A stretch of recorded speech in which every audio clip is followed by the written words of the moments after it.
All right, 7:12, as we head into dry months and the potential for more dangerous fires, firefighters across the state are reevaluating their communication capabilities after what we saw and what happened over on Maui. Marcel Honoré from Civil Beat has an article about this morning. And maybe, Marcel, we go back to August, and last year, the cellular network on Maui, it failed. So what kind of problems did that create? So talking to various experts and fire crews around the state, they said is, so the fiber optic lines were destroyed in the fire, and that essentially knocked out all 21 cell towers that serve Lahaina.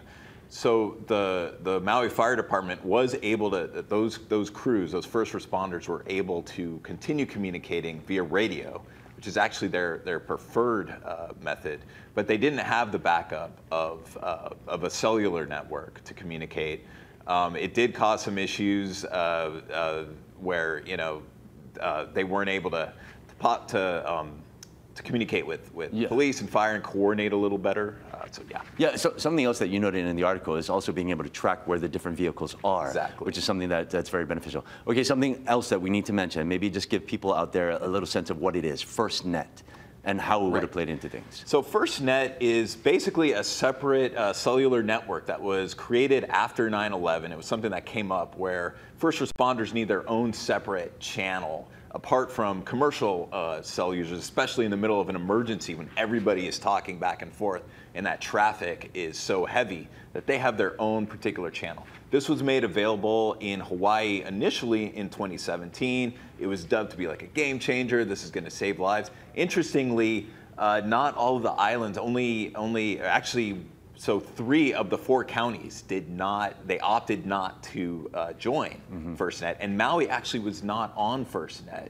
They still didn't see it as worthwhile at the point of the fires. One of the key recommendations that came up in the after action report was that they revisit whether or not it makes sense to join FirstNet. Yeah, you also do mention in the article that maybe it wouldn't have made a big difference anyway, considering everything else that went wrong that day, right? Right. Yeah, how about this? FirstNet was here in Hawaii. You said that recently.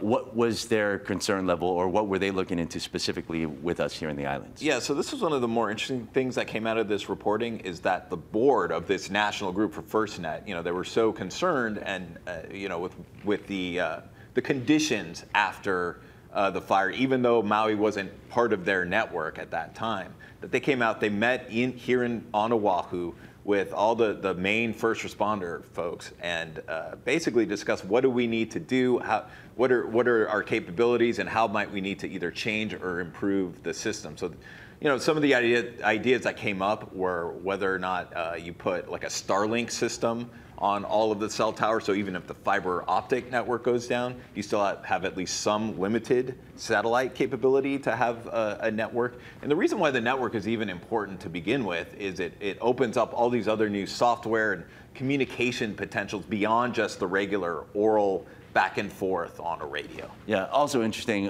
different counties are addressing different issues that they have to make sure that things are up to par should, God forbid, we see something like that happen again this year. And it's all in your article, so it's a great read. You can read the full article on civilbeat.org or text 66866 to get their newsletter. Marcel, thanks, man. Thanks. Appreciate it. Thank you, and we'll be right back.